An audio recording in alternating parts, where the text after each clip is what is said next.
that is my responsibility today to let you know the concept of Sikh Dharma. The Akal Takhat, the throne of the deathlessness. Undying, the throne of the undying. What is it? What is all about? And what is happening? So you should understand and decide why you want to be a Sikh or not.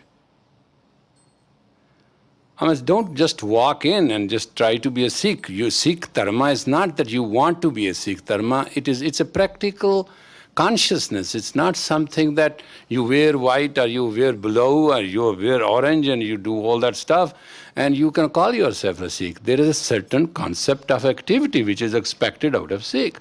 There is a certain concept of intelligence which is expected out of Sikh. There is a certain behavior, commitment and character which is expected of a Sikh. There is a certain way of talking, behaving, asa, ishto, pasana, khan, pan, paran. That is all included. And then a Sikh has to be intuitive, he has to be successful, he has to be painlessly overcoming the hurdles. And where you get that energy? Today, in the United States, everybody is freaking out, nobody has commitment, nobody has a character. People wear white in the morning, they wear dark in the night, they run around, they do this, they do that. There are so many things going on, and don't misunderstand, we don't know. We know more than you know, but we don't say something. What we are saying is to tell you the lack of intelligence, lack of character, lack of good habits are with you because parts you are animal, parts you are a human, and parts you are divine. There are three parts of you. Which part is majority, that part you are. When you are bitchy, you are itchy, you are disputing, you are fighting, you are quarreling, you are under the senses. And you are just behaving like an irritated animal full of fleas. And that's what you are. You are no different than my dog who's yelling, screaming, scratching himself because there are a lot of fleas in him. And that is your insecurities, fleas. I understand that I can't see your coat, but I must be blind not to see it. Your coat full of fleas and your body full of wounds and itches, your subtle body bleeding under the power of the infinity of pain can be seen and is a human joke. And that's not that we are not worried about. We are worried about. We are worried about the soul which has come, which is the source of this body, which is holding you. You are nothing. Never you was, never you will be, neither you are. As a human being, even animals joke at you. Because at least they have one fixed concept. You have three concepts. But basically, majority of your behavior is based on your animal nature, the beast in you. And then, once a while, you reach to be a human, where you have some kindness, some conception, some reality, some giving, some helping. You think you are a saint. Forget about it. You are not saint. You are just trying to be who you should be to begin with.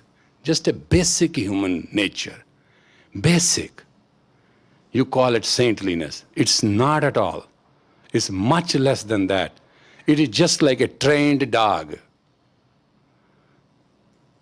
Suddha sag. There's a word in spirituality in scripture, Suddha sag, a trained dog. And you call yourself saint and you call yourself super religious and you call yourself, no. You have not yet touched the human. I'm not talking to you. I'm not yet reached that point. So please understand what basically the concept is. And then there is a divine in you which is very sacredly divided by you, which you are, what you are, who you want to deal with. You hate people, you don't like a lot of people, you have no openness of your heart to come and say, hug anybody. You value yourself on earth, on dirt, on dust of it. Your values and conception and projection are based on what you really understand, what your status on this earth is. My God, can you believe it? You have never considered your status with the heavens, which is your ultimate home, which is your ultimate alma mater of your concept of life and your conception of your personality, the source of your prana, the acknowledgement of individuality in which you live and you receive and perceive and keep going. You know how dirty and ugly it is?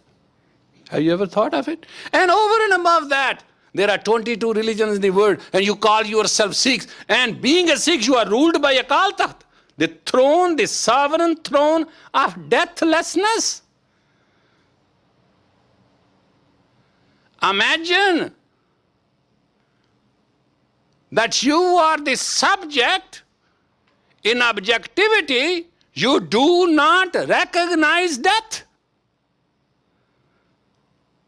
Your personality is, you can't even stand a hot wind. Your poverty is that you cannot meet an ordinary person. You are slave to your status. You are slave to your ambitions. You are slave to your conception. You are a slave to your dreams. The state of consciousness which you present is totally environmental, circumstantial, earthbound. And you talk of heavens? Can you even spell it? You are the subject of the throne which is known as Akal Takhat. Akal means where no call, no death. Throne of the deathless. Ever-living concept. You are seeking. Well, I have been a yogi, and thank God I was. And thank God I am. At least I can understand unitedly between heaven, hell, earth, and grace. And I'm sharing with you a thought. In the form of an animal, to be a human is a duality in itself. In the form of a human, to be a human is the base. And that base has to grow to seek to become a subject with the objectivity to make yourself to be under the deathlessness of the Akal Takhat. That's what we are celebrating.